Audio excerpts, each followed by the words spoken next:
what does once a man, twice a baby mean? And we were referencing Big Ben Roethlisberger because the Steelers are in a situation now where they have an aging quarterback, I'm putting that gently, one that was on the decline towards the end of last season. And I think a lot of question marks. Was he going to retire? Is going to return to the Steelers? What's going to happen?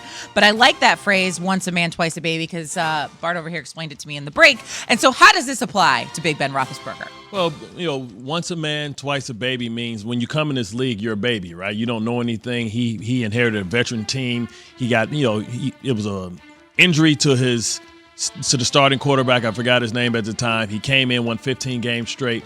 The team carried him to the Super Bowl. He had to hold the steering wheel, just not mess it up.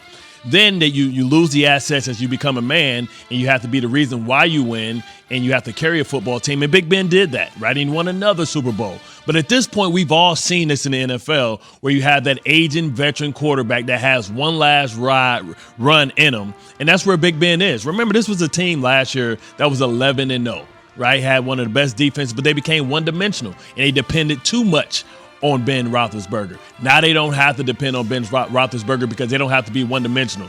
When they bring in Najee Harris, he's going to create balance for that team. And I don't want to hear anything about, he lost Pouncey, he lost these players. When you think about great organizations like the Steelers, and listen, I witnessed this firsthand because I was in that division for such a long time.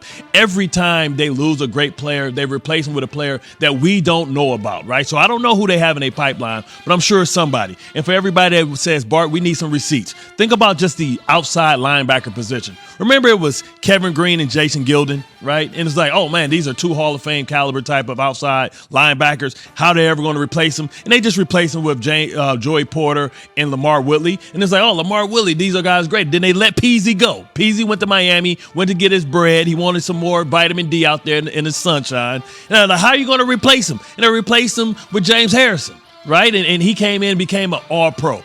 And then, James Harrison, Lamar Whitley leaves. Then now what do they do? Okay, T.J. Watt, Bud Dupree, right? And so when you have these type of organizations, they're able to just reload because they always have somebody in the pipeline because it's a program. When you walk into that building, you learn what being a Steeler is all about.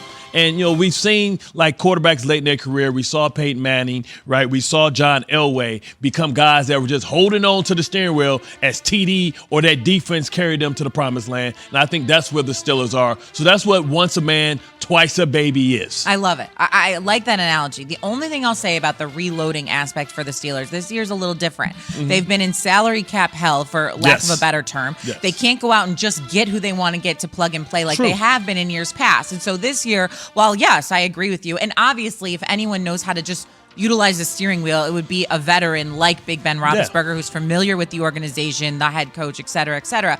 But it's a different kind of year this year because they haven't been able to just, we lose Pouncey, let's go replace him with the next guy up. Like they can't do that. See, we don't know who that guy is, though. Right. Because this is a team that has a true farm system. They build from within. Like the Steelers never really bring in high-priced free agents. Like name the last big free agent, right? Remember, Antonio Brown's here. They just continue to replace it. I remember when it was Santonio Holmes. And before Santonio Holmes, it was Plaxico Burress, right? So listen, I can go position for position, right? I remember when it was Alan Faneca. Alan Faneca left, and then this guy from Hofstra named Willie Colon came in, and he became like a staple for him, right? And then they drafted DeCastro. This is a team that doesn't go out and spend heavily in free agency. They spend their money within. Like Micah Fitzpatrick was one of the big splashes that they brought in. So they're still going to have a tremendous defense, a strong running game, and Big Ben is still going to be able to facilitate and be able to use his football acumen to be able to push him. And I know this whole thing, Cleveland's the sexy pick. But, we had this thing when I was within that division. Cleveland going Cleveland, and we don't even pay attention to the Bungles. Okay. I have to react to that first. Okay, well, Cleveland's going to Cleveland. That narrative changed a little bit now. I feel like they did... They did do some things in the postseason. The Ravens are still good. I mean, the Bengals are going to be better. I mean, come on. This is not just far and away the Steelers' division anymore. It's not. I'm not saying that, but I think we bury the Steelers and we talk more about the Ravens and Cleveland because they look good on paper. It's about, listen, you can have all the good ingredients, but if you don't have the right balance, it don't mean that the meal going to be good, right? And I think that when you think about it, I think the Steelers love being the underdog. They still may have the best defense in that division, right? So if you have that, now you have a way to win the game because they can limit the possessions by having a strong running game. And you know that Ben knows how to utilize those weapons on the outside, right? Claypool is a young star. He's going to be arguably a top 10 receiver this year. And the kid Washington is a beast too. So Ben is going to be able to facilitate like he did now, but now he's going to do it with a loaded box. And when he sees that, he's going to be able to make the checks. I think we underestimate Ben's greatness because he does it like Giannis in a different way, right? He's always, had his greatness by looking down the barrel of the gun, being able to deliver the ball. And as he's gotten older, he has children, he's married, he's starting to see the end, he's starting to see the finish line. And maybe he's not willing to take the hits like he took early in his career, but that's why he gets the ball out of his hands so fast. But now he's not going to have to because now you're going to get favorable matchups because of the running game.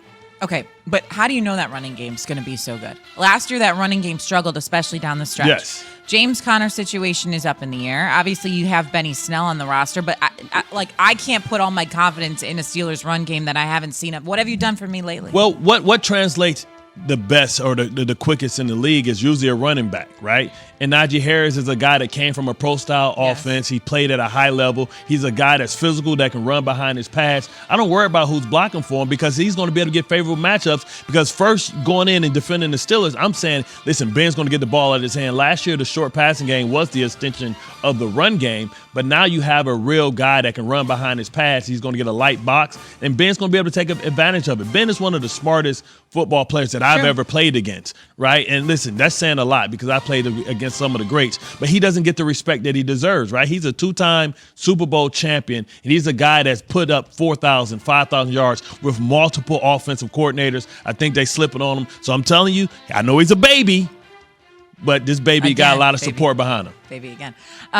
Last thing I'm going to say, there's an added game to the schedule this year in the NFL. Yes. For one game, and you could speak to this better than obviously I could ever, but an added game to a schedule with an older guy like Big Ben. We saw last year, obviously, the Steelers, if anyone, had issues with the bye week and moving around, not having rest, Thanksgiving. We know all about it. But now you have an added game to the schedule. Hopefully you keep your bye in place. But yet still, is that going to pose a problem for this now Big Ben Roethlisberger? Like, even last year, he had to sit the last game of the season. He admitted being tired towards down the stretch. Like, it's going to be even worse this year. Well, I think if you play behind a running game, he doesn't have the attempts, then he's not wearing that shoulder out because he's not throwing the ball. It's easy to turn around and just hand the ball over and say, young fella, we're going to put it on your shoulders, carry us there, right? And what they have to worry about is not using Najee Harris too early because you want him to peak at the right time. So you want to create balance, and you don't want to give him you don't want to give him 30, 40 carries early in the season because he's going to be doing something that he's never done before. The entire league is going to be doing something they ever done before.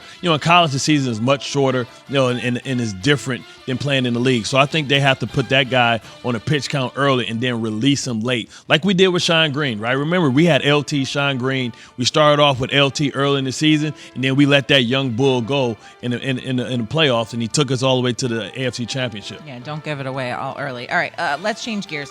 Cam Newton said last Thursday right here on KJZ. By the way, Bart Scott, Shea Cornett filling in for Keyshawn, J. Will, and Zubin. He said last week right on this show that essentially it's time for the Patriots to meet expectations. Let's hear from Cam Newton on what he said. It's not even about, testing or doing certain things. It's just knowing it's a standard, right? And